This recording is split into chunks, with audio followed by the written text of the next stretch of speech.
Assalamualaikum warahmatullahi wabarakatuh. Innal hamdalillah nahmaduhu wa nasta'inuhu wa nastaghfiruh wa na'udzu billahi min syururi anfusina wa min sayyiati a'malina. May yahdihillahu fala mudhillalah wa may yudlil fala hadiyalah. Asyhadu an la ilaha illallah wahdahu la syarika lah wa asyhadu anna Muhammadan abduhu wa rasuluhu la nabiyya ba'dah. Amma ba'd. Pertama-tama marilah kita panjatkan pujian bersyukur kita kehadirat Allah Subhanahu wa taala yang telah memberi kita berbagai macam nikmat yang tidak bisa kita hitung jumlahnya. Maka mudah-mudahan dengan banyaknya nikmat itu semakin kita meningkatkan keimanan, semakin kita menjaga ketakwaan, dan mudah-mudahan Allah selalu limpahkan rahmatnya kepada kita. Yang kedua kalinya, salawat serta salam semoga tetap tercurah atas uswah hasanah Nabiullah Muhammad sallallahu alaihi wasallam yang telah menegakkan kalimatullah, membimbing umat, memberikan irsyadat. Maka mudah-mudahan kita diberi istiqomah oleh Allah untuk tetap bisa menjalankan ajaran Rasulullah sallallahu alaihi wasallam dalam kehidupan kita sehari-hari. Ma'asyiral muslimin yang dimuliakan Allah, pada kesempatan ba'da maghrib yang diberkahi Allah ini, kita akan kaji satu tema terkait tentang usrah islamiyah atau membangun keluarga islami, yang menjadi bukti bahwa Islam melalui dua sumber hukumnya, yaitu Al-Quran ataupun As-Sunnah, mampu menjawab tantangan zaman dan juga mampu memberikan solusi-solusi permasalahan-permasalahan apapun yang kemudian terlintas di setiap peradaban manusia. Dan ini tidak lain karena kesempurnaan Islam itu yang memang akan selalu luas dan akan selalu bisa sesuai dengan zaman apapun. Termasuk juga dalam masalah membangun keluarga Islami, ini bisa kita lihat bagaimana Islam itu memberikan panduan yang sangat lengkap, sangat komprehensif kalau kata-kata orang itu. Dari mulai sebelum mengadakan rumah tangga, sampai kemudian di dalamnya, bahkan kalau terjadi permasalahan, Islam memberikan jawaban dalam banyak seginya. Maka ma'asyiral muslimin yang dimuliakan Allah, kita akan kaji pada malam hari ini 3 poin sederhana. Yang pertama tentang bagaimana pandangan Islam dalam menyiapkan rumah tangga. Di sini pra rumah tangga. Lalu bagaimana kemudian tentang hak dan kewajiban.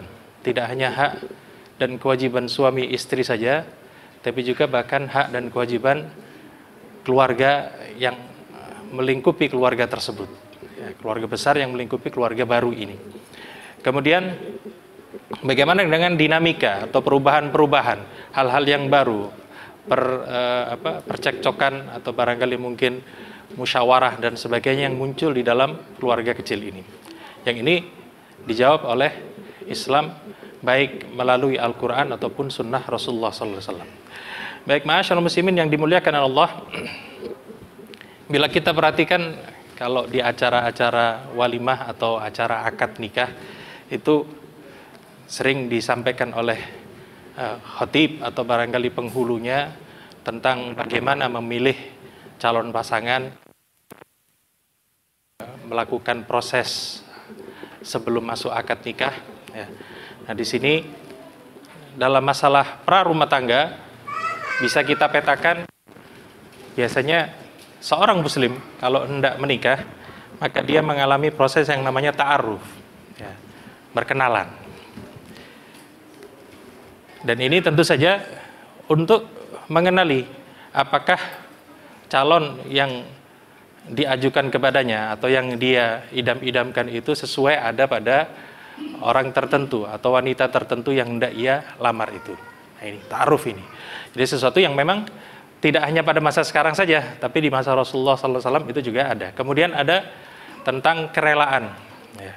Lalu ada kesetaraan antara kedua belah pihak, lalu kemudian tentang mahar yang akan kita bahas secara khusus insya Allah. Ma'asyiral muslimin yang dimuliakan Allah. Nah, kita lihat sabda Rasulullah SAW yang diriwayatkan oleh Imam At-Tabrani. Rasulullah menyatakan, "Man tazawwaja imra'atan li'izziha lam yazidhullahu illa dhulla." Barang siapa yang menikahi seorang wanita karena kemuliaannya, ya, jadi karena strata sosialnya, lam yazidhullahu illa dhulla, maka Allah tidak akan tambah pada dirinya itu kecuali kehinaan. Wa man tazawwajaha limaliha, dan barang siapa yang menikahi wanita tersebut karena hartanya, lam yazidhullahu illa faqra, maka tidaklah Allah akan tambah pada dirinya itu kecuali sifat kefakiran. Wa man tazawwajaha lihasabiha, dan barang siapa yang menikahinya karena hasab, ya, hasab ini pandangan komunitas atau pandangan masyarakat terhadap wanita tersebut, lam yazidhullahu illa dana'atan, maka Allah tidak akan tambah pada dirinya kecuali sifat kerendahan. Wa man tazawwaja imra'atan lam yatazawwajha illa liyaghudda basarahu, dan barang siapa yang menikahi seorang wanita yang ia tidak menikahi wanita tersebut kecuali untuk bisa menundukkan pandangannya, au liyuhsina farjahu, atau hendak membentengi farjinya, kemaluannya, au yasila rahimahu, atau untuk menyambung rahimnya, barakallahu lahu fiha, maka Allah akan memberkahi orang ini di dalam istrinya tadi. Wa barakalaha fihi, dan Allah akan berkahi untuk istrinya itu di dalam suaminya ini. Maka ma'asyiral muslimin yang dimuliakan Allah, di sini mana sisi ta'arufnya? Ya, ta'arufnya kita lihat bahwa sifat-sifat yang disebutkan di dalam hadis ini, yang pertama izzah. Izzah itu harga dirinya, ya. Lalu kemudian hartanya, lalu kemudian nasab dan hasabnya. Ini semua menjadi nilai-nilai yang memang secara masyarakat diakui. Nah, itu orang dilihat kaya atau tidak wanita tersebut, cantik atau tidak, lalu dari keluarga terpandang atau tidak. Nah, itu bagaimana bisa tahu kalau kemudian wanita ini wanita yang terpandang atau wanita yang baik atau wanita yang punya harta kalau tidak berkenalan? Nah, itu maka kemudian hadis ini menyiratkan ada tuntutan untuk ta'aruf, untuk mengenal siapa yang hendak dinikahi itu. Yang dalam barangkali kalau di tradisi Jawa ada namanya dilihat bobot, bibit sama bebetnya. Nah, itu. Ini sebenarnya sesuatu yang universal, artinya tidak hanya dikenal di kalangan kaum muslimin tapi juga dikenal di kalangan yang berbeda. Tapi yang penting di sini adalah bahwa tujuan dari menikah itu untuk menjaga farji. Nah, itu. Ini sesuatu yang tidak dijumpai dalam tradisi-tradisi peradaban yang berbeda, ya, yang menjelaskan dengan benar apa tujuan menikah itu. Tidak lain adalah supaya orang melampiaskan syahwatnya itu dalam sesuatu yang memang halal untuk dia. Nah, ini yang pertama. Maka kemudian kalau dikatakan apakah pernikahan itu disebut ibadah padahal isinya syahwat, nah, maka di sini Rasulullah SAW sudah menjawabnya ketika para sahabat mendengar Rasulullah SAW menyampaikan bahwa seorang laki-laki yang mendatangi istrinya, ya, maka itu akan ada pahalanya. Mereka kaget, ya Rasulullah, bagaimana dalam melampiaskan syahwat itu ada pahalanya? Lalu oleh Rasulullah dijelaskan, kalau engkau lampiaskan syahwatmu itu pada yang haram, apakah ada dosanya? Tentu ya Rasulullah. Kalau begitu, kalau engkau lampiaskan syahwatmu itu pada yang halal, maka juga ada pahalanya. Nah, ini tergantung kepada niatnya tadi. Maka kemudian sangat penting di sini tujuan dari menikah tadi yaitu untuk menjaga pandangan dan juga untuk membentengi farji supaya tidak terjatuh kepada kehinaan perzinahan. Sebab apa? Islam tidak mengenal namanya anak-anak terlantar, anak-anak haram yang tidak dikenal ayahnya. Tidak. Islam betul-betul menjaga bagaimana nasab itu, mana kesucian itu. Ya. Ma'asyiral muslimin yang dimuliakan Allah, begitu juga dalam hadis yang lain Rasulullah sallallahu alaihi wasallam ketika mendengar Mughirah ibnu Syu'bah radhiyallahu anhu hendak menikah, beliau bersabda, "Undur ilaiha," lihatlah wanita tersebut, lihat menggunakan mata. Ya. Fa innahu ahra ayyudima bainakuma, maka sesungguhnya yang demikian itu lebih baik, ya lebih layak, ayyudima bainakuma, untuk melanggengkan kalian berdua. Sudah melamar, ya, tapi belum dilihat. Lalu bertemu dengan Rasulullah, disampaikan, lihatlah. Bagaimana cara beliau melihat? Itu ada disebutkan salah satu riwayat, Mughirah itu naik pohon kurma. Jadi mengawasi wanita tersebut. Jadi tidak langsung. Diawasi kenapa? Karena sudah dilamar. Tapi diawasi dari atas bagaimana cara keluarnya, bekerjanya, berpakaiannya. Nah itu. Nah, meskipun disebutkan pula diperbolehkan untuk melihat langsung, sebagaimana yang diakui oleh para fuqaha. Diperbolehkan untuk melihat. Bahkan kalau Umar bin Khattab radhiyallahu anhu itu disebutkan dalam salah satu riwayat, ada seorang anak, ya sebenarnya bukan anak, sudah remaja, sudah masuk umur menikah, disingkapkan oleh Umar bin Khattab kakinya. Jadi tidak dilihat wajahnya, cuma disingkapkan, dilihat kakinya. Selesai. Anak ini kemudian tentu saja marah gitu. Rupanya Umar bin Khattab sudah berbicara dengan walinya, mau menikahi anak tersebut. Tapi melihatnya dengan cara itu tadi, dilihat kakinya. Kenapa? Karena dalam budaya Arab, kalau ada kaum wanita, kakinya lobang, dalam artian kecil, seperti ada ceruknya, itu berarti wanita yang kemudian insya Allah banyak keturunannya. Nah itu, jadi dilihat. Beliau tidak melihat wajahnya bagaimana, dilihat. Cukup, sudah, ini. Gitu.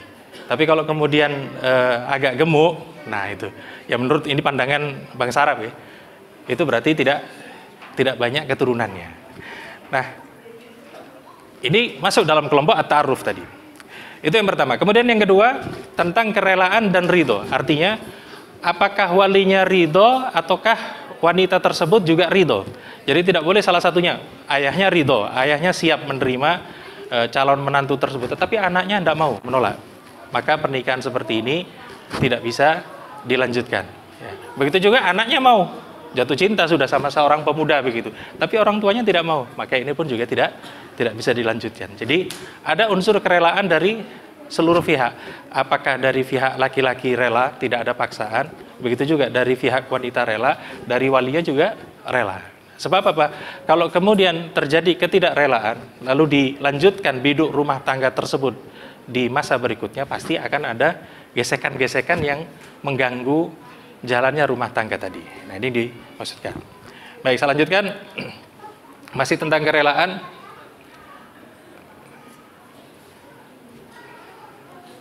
Ada beberapa sabda Rasulullah, saya ringkas saja. Ya. Dari Ibnu Umar radhiyallahu anhuma, Rasulullah SAW bersabda, Amirun nisa'a fi banatihinna. Ajaklah para wanita untuk bermusyawarah mengenai anak-anak wanita mereka. Nah, ini satu noktah istilahnya kalau dalam bahasa Arab itu, satu rahasia kecil. Bagaimana caranya seorang pria, seorang wali hendak menikahkan anaknya. Nah, itu. Biasanya anak gadis perawan kalau kemudian dilamar orang, itu malunya luar biasa. Ya. Jangankan dilamar, dipacok-pacok lain itu aja udah malu, enggak usah, selalu begitu. Anak SMA kelas 2, kelas 3, kamu mau enggak nanti nikah dengan ini? Enggak mau, selalu ngomong enggak mau. Rata-rata begitu. Sebab apa? Tidak mengenali gitu. Nah, siapa yang kemudian bisa mendekati anak-anak gadis ini? Maka tidak lain adalah ibunda atau ibu-ibu mereka. Sebab itu yang dekat. Sesama wanita bisa ditanya, kamu mau enggak? Nah, gitu. Tapi kalau ayahnya yang nanya, nah itu tidak bisa kemudian diketemukan jawabannya. Maka kemudian di sini Rasulullah sampaikan, ajak istri-istrimu itu untuk bermusyawarah. Agar apa? Ada informasi dari anak gadis tadi, mau atau tidak. Nah itu. Baik, ini juga salah satunya. Berikutnya tentang kesetaraan. Kesetaraan di sini para ulama sepakat yang dimaksud adalah kesetaraan dalam iman. Artinya kalau ada seorang pria laki-laki yang imannya kita ketahui baik, akhlaknya baik, terus kemudian kalau perlu pendidikannya baik, maka ini sudah cocok dengan wanita yang juga kurang lebih imannya baik, sholatnya baik, akhlaknya baik, pendidikannya juga setara. Nah, itu. Berbeda dengan kalau jomplang. Ada disebutkan bagaimana kalau ada kasus seorang wanita baik, lalu kemudian oleh walinya dinikahkan oleh seorang fasik. Nah itu, orang yang banyak bermaksiat. Apakah boleh seperti ini? Para ulama menjawab, gadis itu punya hak untuk membatalkan pernikahan tersebut. Nah, itu. Kenapa? Karena ada unsur kefasikan di situ. Secara syar'i diperbolehkan seperti itu. Nah, ini yang perlu kita fahamkan. Artinya apa? Kita lihat sabda Rasulullah, "Idza ja'akum man tardawna dinahu wa khuluquhu fa'ankihu." Jika datang kepada kalian orang yang kalian ridho terhadap agama dan akhlaknya, maka nikahkanlah dia. Illa taf'alu, jika kalian tidak lakukan yang seperti itu, takun fitnatan fil ard, maka akan muncul fitnah di muka bumi ini, wa fasadun kabir, dan juga akan muncul kerusakan yang besar. Kenapa kerusakan yang besar? Yaitu tadi, orang baik-baik, laki-laki pria baik-baik, imannya kita tahu, sholatnya kita tahu, akhlaknya kita tahu bagus, kita tolak. Mungkin gara-gara ekonominya lemah, mungkin gara-gara dia orang yang berbeda suku dari luar Jawa masuk kemari. Itu banyak alasan. Nah, yang seperti ini kemudian akhirnya apa? Ini wanita-wanita akhirnya kesulitan mendapatkan jodoh yang sesuai, padahal dia sesuai. Nah, itu. Nah, ini yang ditakutkan oleh Rasulullah SAW. Kemudian yang berikutnya terkait tentang mahar. Allah Subhanahu wa taala dalam surah An-Nisa berfirman, "Wa atun nisaa saduqatihinna nihlatan." Berikanlah mas kawin atau mahar kepada wanita yang kamu nikahi, ya. Nihlatan sebagai pemberian dengan penuh kerelaan. Nah, di sini yang seringkali tidak diketahui adalah bahwa mahar itu yang menentukan bukan kaum lelaki. Itu bukan yang melamar, yang menentukan itu justru keluarga wanita. Jadi kalau mau melamar, ini untuk yang masih single ya, lalu tidak menikah, itu tanya kepada keluarganya, tanya kepada calon istri itu yang tidak dinikahi itu, minta mahar apa.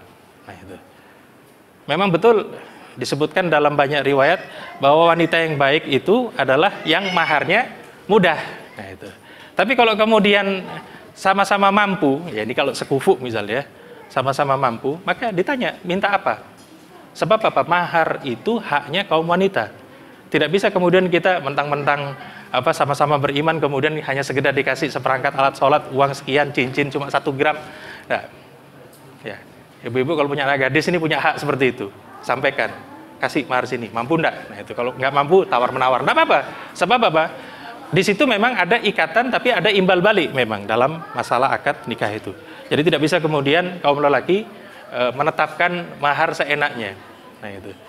Ya memang kalau enggak mampu, ya tentu saja ada ya kita sebut sebagai keringanan, diskonnya, ya tentu untuk tujuan yang lebih baik. Sebab nanti mahar itu kemudian menjadi harta milik si istri. Tidak bisa kemudian diganggu-gugat oleh suaminya. Baik, ini yang kemudian dipenuhi, insya Allah sudah banyak dilakukan oleh masyarakat. Lalu kemudian terjadi akad nikah yang kita sebut sebagai mitsaqan ghalidha, sebagaimana disebutkan oleh Al-Quran, suatu mitsaq, suatu perjanjian yang sangat kuat. Jadi tidak seperti jual beli saja, jual beli bisa dibatalkan, tapi mitsaqun ghalidh ini berbicara tentang masa depan.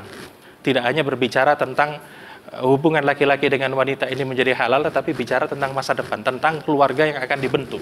Nah, itu. Ini yang perlu difahami. Sebab seringkali saya jumpa anak-anak muda datang konsultasi, "Ustadz, saya mau nikah begini-begini." Saya tanya, "Kamu sudah tahu apa itu pernikahan? Apa haknya? Apa kewajibannya?" Nggak tahu, Ustadz. Nah, itu. Belajar dulu. Nah, itu. Belajar dulu. Maka sekarang muncul di beberapa kota itu semacam pesantren kecil hanya 3 bulan, 6 bulan. Tujuannya apa? Anak-anak yang mau menikah sudah umur 20, 21, 25 itu dipondokkan di situ 6 bulan supaya tahu Bagaimana cara menikah yang baik itu, bagaimana menjadi kepala keluarga yang baik, bagaimana kemudian mengatur keluarga yang baik. Begitu juga kaum wanitanya. Nanti dapat sertifikat. Nah itu, yang menunjukkan mampu untuk melaksanakan itu. Sebab apa? Sangat berbahaya menikah, lalu tidak tahu bagaimana cara menjalankan rumah tangga itu. Sama seperti orang sholat, tapi tidak tahu cara sholat itu. Bahaya. Nah, ini bisa rusak semua. Nah, ini yang perlu kita ingat.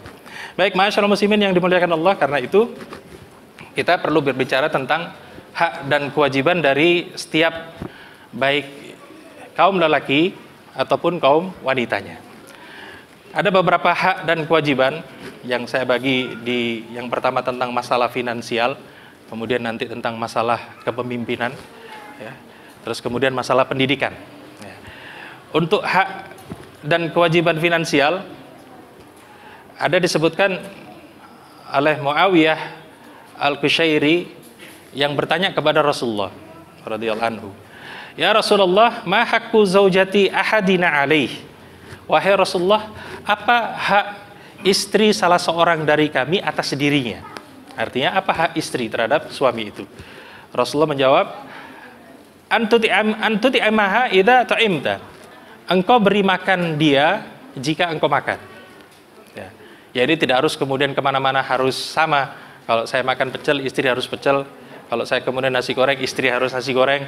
Ya, tidak harus begitu. Yang penting, kalau Anda bisa makan, maka istri tidak boleh kemudian kelaparan. Harus juga makan. Kenapa? Itu tanggung jawab. Nah, ini yang kita bahas pada kesempatan yang lalu tentang nafkah itu.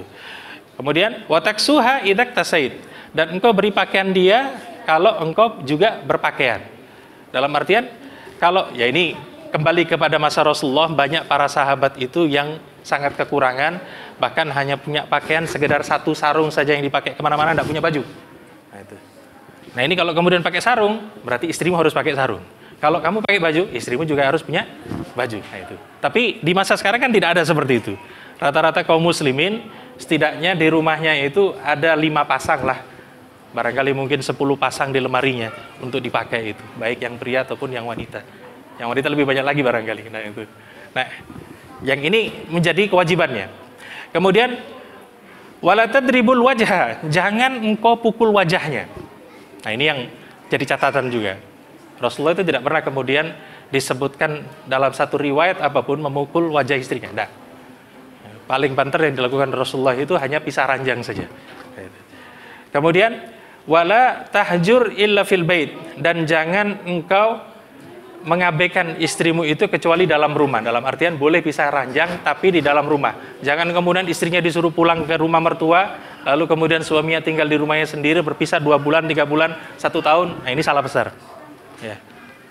Sebab apa? Rumah tangga itu bicara tentang mawaddah, bicara tentang sakinah, ketenangan di dalam hati dalam menjalankan rumah tangga tadi. Baik, itu secara finansial. Di ayat yang lain disebutkan tentang hak kaum wanita. Jadi ini berbeda. Ada penelitian di Eropa, menarik. Di Eropa termasuk juga di Amerika, itu ada undang-undang yang mewajibkan pasangan suami istri untuk berbagi. Artinya apa? Kalau suaminya bekerja, kemudian setahun dapat $100.000 misalnya, maka istrinya berhak separuhnya. Nah itu, tanpa harus bekerja. Jadi secara undang-undang langsung dipotongkan 50%-nya untuk istri. Nah itu. Tapi ada juga undang-undang di wilayah Eropa yang mewajibkan bahwa istri itu tidak bisa membelanjakan harta tersebut kalau tanpa izin suaminya. Nah, ini undang-undang yang memang sangat mengekang. Ya. Tetapi juga sangat kebablasan dari segi apa? Suaminya itu harus berbagi 50%. Yang kemudian 50% itu untuk istrinya tadi itu full jadi miliknya sendiri, bukan untuk nafkah. Nah itu. Ini yang membedakan. Sementara di dalam Islam itu diakui hak pemilikan harta yang ada pada sisi istri. Artinya istri misalnya orang kaya sebelum menikah itu punya rumah sendiri, punya mobil sendiri, maka ini sama sekali tidak boleh digunakan oleh suaminya untuk apapun tanpa seizin istrinya. Sebab apa? Harta istri, harta istri. Nah itu. Kalau kemudian dia bekerja atau bisnis, kemudian punya penghasilan yang melebihi suaminya, ya sudah, itu harta istri. Tidak boleh diminta oleh suaminya untuk keperluan dirinya secara khusus atau secara umum untuk menafkahi keluarganya tadi. Tidak. Kewajiban nafkah itu tetap suami, meskipun suaminya miskin, istrinya kaya. Meskipun ada kejadian, ada sahabat yang kemudian memang tidak punya, istrinya kaya. Lalu kemudian istrinya bertanya kepada Rasulullah, "Ya Rasulullah, kalau aku punya 1 dinar, siapa yang harus aku beri sedekah?" "Beri sedekah orang yang paling dekat denganmu." "Siapa dia?" Suaminya nyeletuk, "Ya aku yang paling dekat." Nah, itu. Kenapa? Karena dia lebih dekat sekarang hubungannya dengan keluarganya. Dia yang kemudian memberikan nafkah kepada istrinya tadi. Maka kemudian dinar itu tidak diserahkan kemana-mana, tapi diserahkan ke suaminya untuk memberi nafkah dirinya. Nah itu. Nah ini cara Islam dalam mengatur hak dan kewajiban secara kepemilikan tadi. Karena itu kalau kemudian kaum wanita memberi hadiah kepada suaminya, kita bisa ingat firman Allah Ta'ala surah An-Nisa ini, fa in tibna lakum an syai'in minhu nafsa fakuluhu hani'an mari'a. Kemudian jika mereka menyerahkan kepada kamu sebagian dari mas kawin itu dengan senang hati, maka makanlah pemberian itu sebagai makanan yang sedap lagi baik akibatnya. Artinya apa? Halal kalau diberikan itu. Ya, jadi hadiah untuk istri, untuk suami tidak masalah. Baik, kemudian yang berikutnya tentang hak dan kewajiban dalam peran. Yang suami perannya mencari nafkah, keluar berusaha untuk mencukupi keluarganya. Yang istri itu mengurusi rumah tangga, dan ini memang dicontohkan oleh Rasulullah SAW ketika Ali bin Abi Thalib radhiyallahu anhu menikah dengan putrinya yaitu Fatimah radhiyallahu anha. Maka dibagi oleh Rasulullah, Fatimah, kamu urus rumah tangga, kamu bagian masak, kamu yang mencuci, kamu yang mengurus kuda untuk diberi makanan. Sedangkan Ali, kamu yang keluar, kamu yang kerja, cari uang, cari penghasilan untuk menghidupi keluargamu. Nah, itu. Kemudian suami, ya tentu ada kasus suami tidak bekerja, sudah mencari kerja, tidak dapat. Nah, ini bagaimana? Nah, ini sudah kondisi darurat. Maka istri diperbolehkan membantu seperti itu. Maka sering kita jumpa suami istri barangkali buka toko bareng, barangkali buka warung bareng. Nah, itu jualan bersama. Tidak masalah seperti itu. Kenapa? Unsurnya unsur darurat. Tapi kalau kemudian suaminya sudah berkecukupan, istri kembali lagi kepada tugas utamanya. Sebab apa? Istri itu masa depan keluarga kaum muslimin. Kalau istrinya sibuk di luar, anak-anaknya diasuh pembantu, mohon maaf nggih, ya. Lalu kemudian tidak terurus akhlaknya, tidak terurus ibadahnya, tidak terurus macam-macamnya. Nah itu. Nah ini akhirnya muncul anak-anak yang kemudian keluar dari fitrah Islami. Karena itu diperlukan baik suami atau istri itu tetap dalam mendidik itu. Dan itu yang dilakukan oleh Khadijah radhiyallahu anha. Beliau pedagang besar, ya, menguasai banyak aset-aset kekayaan di Makkah. Tetapi ketika menikah dengan Rasulullah, itu tidak pernah beliau keluar dari rumah. Itu selalu didelegasikan kepada pegawai-pegawainya untuk bisnisnya itu. Tetap ada di rumah. Karena itulah kemudian kenapa putra-putra dan putri-putri Rasulullah itu menjadi putra-putra dan putri-putri yang luar biasa. Ya, dengan keimanan yang teguh dan seterusnya. Karena diasuh seperti itu langsung oleh ibunya yang punya akhlak luar biasa tadi. Baik. Saya lanjutkan tentang kepemimpinan. Allah menyebutkan ar-rijalu qawwamuna 'alan nisa bima faddalallahu ba'dahum 'ala ba'din wa bima anfaqu min amwalihim. Kaum laki-laki itu adalah pemimpin bagi kaum wanita oleh karena Allah telah melebihkan sebagian mereka atas sebagian yang lain dan karena mereka telah menafkahkan sebagian dari harta mereka. Nah, seringkali ayat ini itu kalau di hadapan orang-orang liberal, ya, feminis, itu dianggap sebagai ayat-ayat yang mengekang kaum wanita. Ya. Dikatakan pemimpin ini berarti wanita tidak boleh memimpin. Ini yang perlu diluruskan. Kenapa begitu? Sebab kepemimpinan dalam keluarga itu bukan kepemimpinan diktator. Ini yang perlu diingat. Bukan kepemimpinan diktator, tapi lebih kepada kepemimpinan berdasarkan musyawarah. Mau memutuskan sesuatu, misal anaknya mau disekolahkan di mana, itu tidak kemudian suaminya langsung sudah masuk SD ini saja, nah, tapi harus ada musyawarah. Nah itu yang kemudian diputuskan oleh suami. Nah ini. Berikutnya, untuk menunjukkan bahwa kaum wanita itu juga punya hak kepemimpinan, tapi dalam masalah khusus, kita bisa simak sabda Rasulullah sallallahu alaihi wasallam, kullukum ra'in wa kullukum mas'ulun an ra'iyati. Semua dari kalian ini pemimpin dan semua akan bertanggung jawab terhadap kepemimpinannya tadi, kepada rakyatnya tadi. Imam itu memimpin orang, dia bertanggung jawab. Istri ya, atau laki-laki di sini itu juga ra'in, pemimpin yang juga bertanggung jawab terhadap keluarganya. Istri kemudian disebutkan di sini wal mar'ah ra'iyatun ala ahli baiti zaujiha. Dia menjadi pemimpin isi rumah suaminya. Nah itu. Artinya apa? Punya hak untuk mengatur. Jadi tidak hanya kemudian suami saja, ada unsur pengaturan rumah tangga itu ditetapkan oleh istri ya. Begitu juga pembantunya itu juga punya kepemimpinan khusus. Misalnya dalam masalah bersih-bersih, dalam masalah tertentu,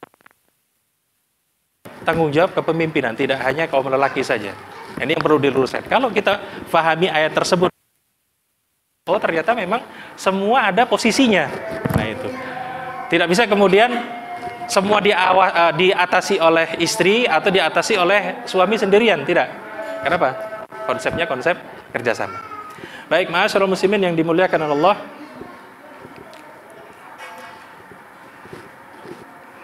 Ya, ini tentang masalah syura, kita bisa melihat firman Allah Ta'ala, wa amruhum syura bainahum, sedang urusan mereka diputuskan dengan musyawarat antara mereka. Begitu juga dalam ayat yang lain, wasyawirhum fil amri, dan bermusyawaratlah dengan mereka dalam urusan itu. Yang menunjukkan bahwa dalam berumah tangga itu tidak boleh ada diktatorisme. Jadi harus ada musyawarah, ya, komunikasi. Ya, sebab apa? Punya tujuan yang mulia di dalam keluarga itu. Ya, baik. Saya lanjutkan dalam masalah yang lain. Berikutnya terkait tentang masalah pendidikan. Ya. Apakah seorang suami itu wajib mendidik istri dan anaknya? Nah, ini jawabannya tentu. Ya, sebagai dasarnya, Rasulullah Sallallahu Alaihi Wasallam dalam sebuah hadis yang panjang menyampaikan, istausu bin nisa'i khairan, berwasiatlah kepada kaum wanita dengan kebaikan, li'annahunna khuliqna min dil, karena mereka itu diciptakan dari tulang rusuk, wa inna a'wajad dil'i a'laha, dan sesungguhnya tulang rusuk yang paling melengkung itu yang paling atas. Bisa lihat. Nah, idza aqamtaha kasartaha wa idza taraktaha lam yazal akwaj. Jika engkau tulang rusuk itu pasti patah. Sebab tulang melengkung diluruskan ya pasti patah. Tapi kalau dibiarkan maka tetap melengkung. Nah, ini memang salah satu sifat yang disebutkan oleh Rasulullah. Ya. Bukan kemudian sifat yang menjadikan kita kaum wanita berputus asa, tidak. Ini ada kesempatan untuk berbuat baik di situ. Maka kemudian Rasulullah sampaikan, fastausu bin nisa'i khairan, berilah wasiat kepada kaum wanita itu dengan kebaikan. Salat, ayo salat. Puasa, ayo puasa. Sedekah, ayo sedekah. Akhlak yang baik dijaga, akhlak yang baik. Keluarga dikunjungi, silaturahim dijaga, tetangga digauli dengan cara yang baik. Nah, itu. Ini dicontohkan seperti itu. Makanya kemudian kita bisa melihat Rasulullah SAW dengan istri yang jumlahnya lebih dari 9 itu kita bisa melihat semuanya dalam Allah contohkan begini caranya, soalnya begini. Nah itu. Makanya penting cari suami yang ngerti agama dengan baik. Nah itu. Kalau seandainya pas-pasan, suami ini setidaknya punya semangat untuk belajar. Nah itu. Datang ke pengajian, kalau mau beli kitab untuk baca, beli buku dan seterusnya. Nah itu. Jangan sampai kemudian meremehkan tanggung jawabnya sebagai seorang pemimpin tadi. Sebab salah satu tugasnya pendidikan. Dan ini kita bisa lihat bagaimana Rasulullah SAW ketika beliau menjadi suami itu mendidik anak-anaknya tentang cara sholat, ya, tentang puasa yang kemudian ditiru oleh para sahabat.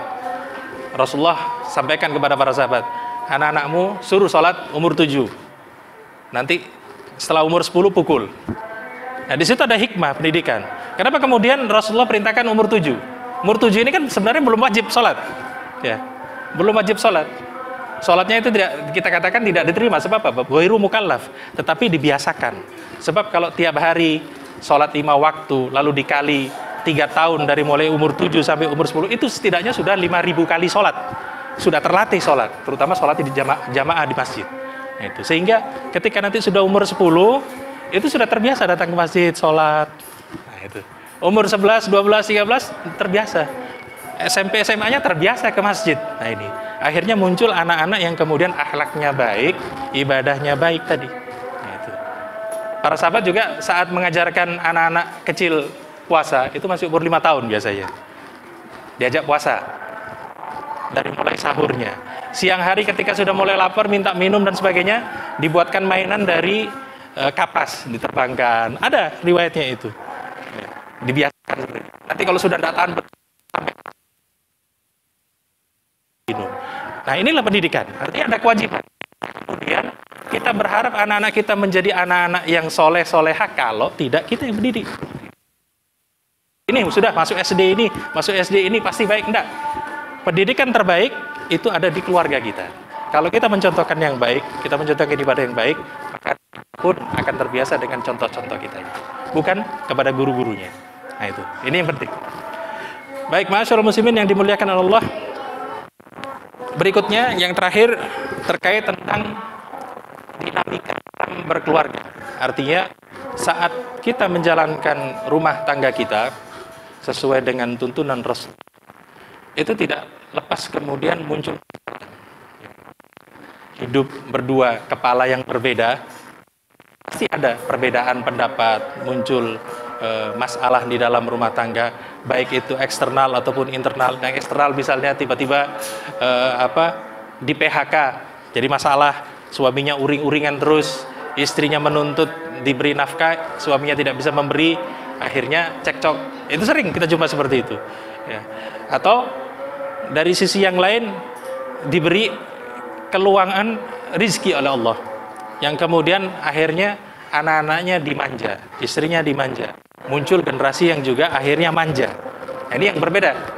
Jadi dalam berkeluarga pun pasti ada dinamika seperti ini. Nah, secara khusus saya hendak sampaikan tentang masalah keturunan. Jadi di sini ada 2, keturunan dan masalah finansial. Seperti yang sudah kita pelajari tadi, bahwa tujuan menikah itu menjaga pandangan dan menjaga kemaluan. Itu dulu. Ini yang paling penting. Agar seorang laki-laki itu tidak jatuh dalam perzinahan. Itu yang paling penting. Maka kemudian Rasulullah menyabdakan, ya ma'syaras sabab man istata'a minkumul ba'a falyatazawwaj. Wahai kaum pemuda, siapa yang mampu melakukan ba'ah, ya ba'ah itu sudah muncul syahwatnya, falyatazawwaj, maka hendaklah dia menikah. Nah, itu. Fa illam yastati, kalau dia tidak mampu, fa alaihi bis-shaum, maka dia berpuasa. Nah, itu. Nah, kenapa begini? Karena Rasulullah faham betul bahwa laki-laki itu kalau sudah muda, umur 20 tahun ke atas, itu syahwatnya luar biasa. Jangan umur 20. Anak-anak masuk SMP itu syahwatnya sudah kemana-mana itu. Itu kalau tidak diarahkan, maka akan sangat berbahaya. Ya, tentu saja zaman di masa itu berbeda.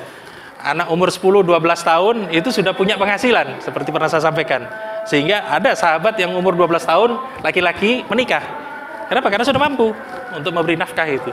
Tapi di masa sekarang, kalau misalnya falyatazawwaj, anak-anak disuruh nikah, kacau. Ya kan? Secara mental tidak mampu, finansial tidak mampu, penguasaan ilmu agamanya tidak mampu. Nah, oleh karena itu perlu difahami ulang hadis-hadis anjuran untuk menikah ini sesuai dengan zamannya.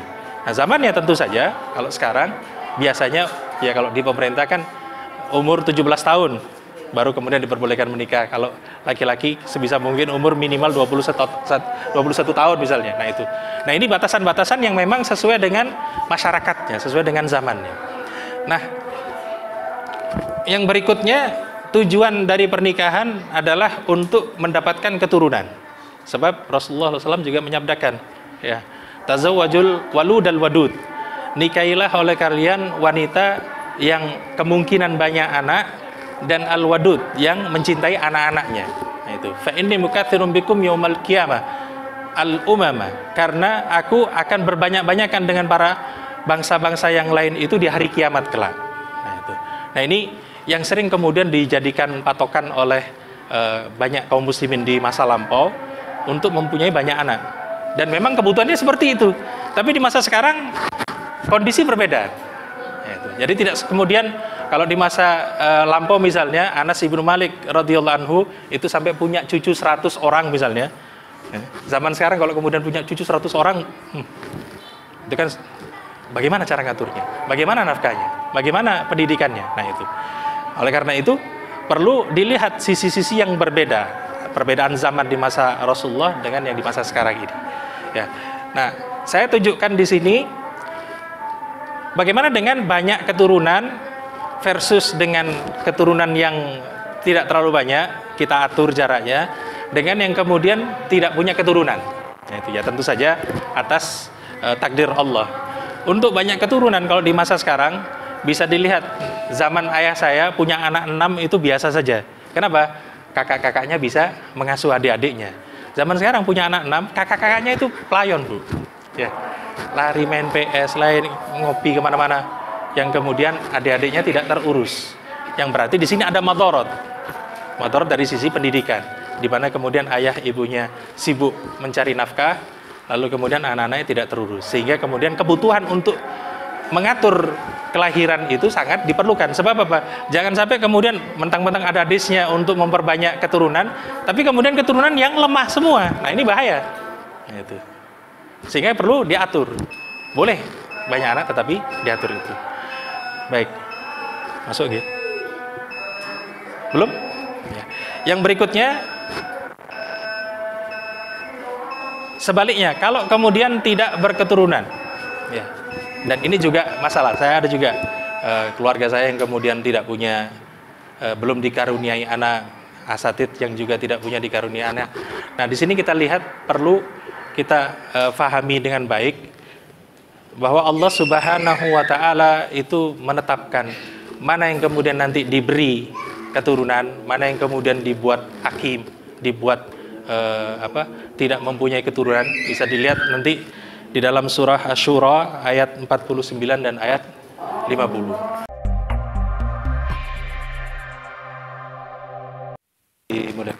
Saya lanjutkan sedikit, mungkin 3 menit ya. Allah berfirman dalam surah Asy-Syura ayat 49 dan 50. Yahabu liman yasha'u inatha wa yahabu liman yasha'u dzukura.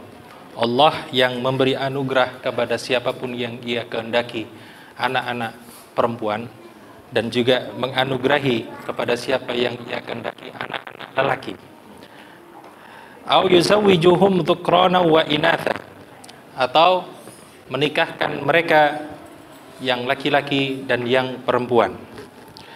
Wa yaj'alu may yasha'u aqima, dan Allah jadikan siapapun yang Ia kehendaki mandul. Innahu alimun qadir, sesungguhnya Allah itu maha mengetahui dan maha. Kalau memang tidak diberi keturunan itu adalah ketetapan Allah, sebagaimana diberi keturunan itu juga ketetapan Allah, maka berlakulah rukun iman yang keenam, beriman kepada ketetapan Allah, takdir Allah. Nah itu. Jadi mandul, tidak punya keturunan, itu bukanlah suatu aib, sama sekali bukanlah suatu aib. Karena apa? Yang menetapkan Allah. Itu lebih tepat kepada bahwa mandul itu adalah cobaan dari Allah Subhanahu wa taala. Kalau dia menerima ridho ya, dengan apapun ketetapan Allah, maka Allah akan berikan pahala yang sebesar-besarnya. Sebab siapapun yang ridho kepada Allah, hidupnya akan tenang, hidupnya akan ringan ya. Sebaliknya kalau kemudian diberi anak mengeluh, tidak diberi anak mengeluh, nah ini orang-orang yang tidak beriman kepada ketetapan Allah, maka ini yang kemudian termasuk dalam kelompok kufur ya. Sebab apa? Selalu mengeluh terhadap apapun yang ditetapkan Allah. Maka mukmin, sekali lagi kembali kepada keimanannya, yaitu menerima apapun dan ridho terhadap ketetapan Allah. Karena itu jangan sampai kapan bahwasanya tidak punya anak itu aib, tidak. Itu ketetapan Allah. Kalau jenengan sabar, ada pahalanya ya. Kemudian perlu juga kita lihat, banyak para rasul itu yang diberi keturunan jauh ketika umurnya sudah sangat tua. Nabi Ibrahim itu dapat putranya Ishak itu kalau tidak salah dalam riwayat disebutkan ketika umurnya 180 tahun. Nah itu kan sudah Masya Allah itu. Bagaimana kakek-kakek 180 tahun harus mengasuh anak kecil masih bayi. Nah itu. Begitu juga misalnya Nabi Zakaria yang hampir putus asa tetapi meminta, Rabbi habli minas solihin, wahai Tuhanku, anugerahkan kepadaku orang anak-anak soleh. Lalu diberi Nabi Yahya sebagai putranya. Karena itu para ulama sepakat, bagi yang belum diberi keturunan itu cuma satu. Yang pertama beriman, ridho. Yang kedua minta memang kepada Allah, Rabbi habli minas solihin. Adapun yang lain ikhtiar. Jadi yang pertama minta dulu, baru ikhtiar, entah dengan cara pengobatan, entah dari kedokteran, entah bayi tabung. Nah itu ikhtiar. Tapi yang memberi tetap Allah. Ya, mudah-mudahan siapapun yang kemudian diberi balak seperti ini dimudahkan oleh Allah Subhanahu wa taala diberi kemudahan. Baik, masyaallah muslimin yang dimuliakan Allah, saya cukupkan dulu sampai di sini. Memang masih banyak tetapi waktu yang membatasi kita. Saya persilakan barangkali ada yang hendak bertanya, monggo. Ya. Waalaikumsalam warahmatullahi wabarakatuh. Berawal dari pendapat jenengan tentang membatasi turunan, ingin saya tanyakan pendapat jenengan tentang kambing. Ya. Terus yang kedua, masalah mahar itu banyak ketika istrinya kan yang minta calon istri, Ya. tapi banyak ketika ditanya minta mahar berapa enggak, terus si istri itu tidak pernah menjawab. Kalaupun menjawab, jawabannya terserah. Nah, yang begitu gimana, Bu? Ya. Baik, dua ya. Jadi yang pertama terkait tentang kontrasepsi. Ya. Apa hukum kontrasepsi? Yang kontrasepsi ini memang tergantung kondisi, memang berbahaya. Ada yang kemudian memang terpaksa, bahkan lebih cenderung ke wajib. Kalau misal istri tidak diberi kontrasepsi ataupun suaminya tidak atau keluarga itu tidak melakukan kontrasepsi, menimbulkan bahaya kesehatan, barangkali mungkin karena rahimnya kecil sehingga kemudian macam ya. Maka seperti ini berubah menjadi itu. Jadi kalau saya melihat kontrasepsi itu kan sebenarnya wasilah saja, alat saja untuk pengaturan. Di masa Rasulullah ada yang sejenis seperti itu tapi tidak menggunakan alat yang disebut sebagai al-azl itu.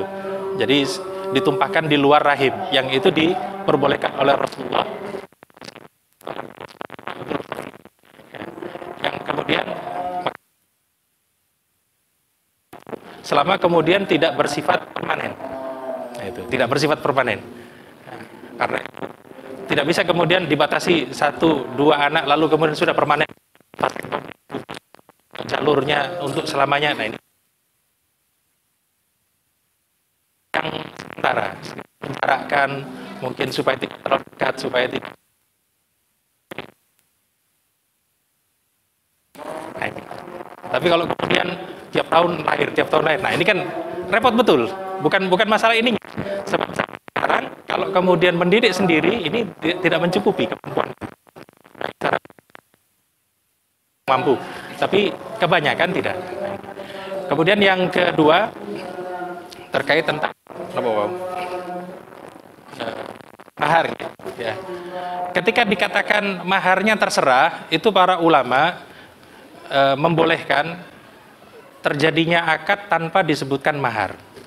Jadi kalau kemudian walinya sudah, saya nikahkan engkau dengan putriku begini-begini, kobil tuh selesai, tidak disebutkan maharnya, maka para ulama sepakat maharnya harus mahrul mithli.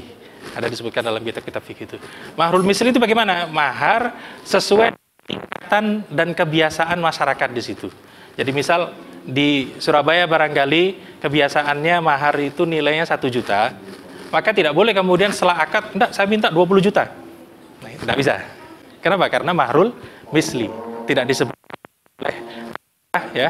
Maka yang seperti ini diukur sesuai dengan kebiasaan masyarakat tersebut. Tapi kalau jenengan menikah di Makassar, di Bugis, hanya ngasih 1 juta, tidak boleh. Sebab apa? Mereka uang panaiknya saja 30 juta, gitu. Nah, maharnya memang mahal. Nah, atau di wilayah mana Padang itu, Minang itu, mahal. Maka yang seperti ini tidak bisa kemudian diukur dengan adat Jawa misalnya, enggak, harus disesuaikan dengan masing-masing. Apalagi di Saudi, 75.000 rial itu, 150 juta maharnya saja, belum rumah, belum mobil, belum pembantu. Nah, tidak bisa diukur dengan orang Indonesia. Nah itu. Makanya kemudian penting menetapkan itu kalau dilihat memang sangat daruri tadi. Oke. Kalkulasi mahar boleh. Kenapa? Dengan tadi kan bicara Ya. dan bugis ya. Ya, Maharnya kan memang mahal. mahal. Oke. Saya pernah dapat cerita itu kalau mertuanya senang sama menantunya, itu maharnya dipinjami. Oh begitu, boleh seperti itu boleh. Ya. Dan itu saya jumpa juga masyayikh yang di Timur Tengah di Saudi itu punya murid doktor, dia doktor.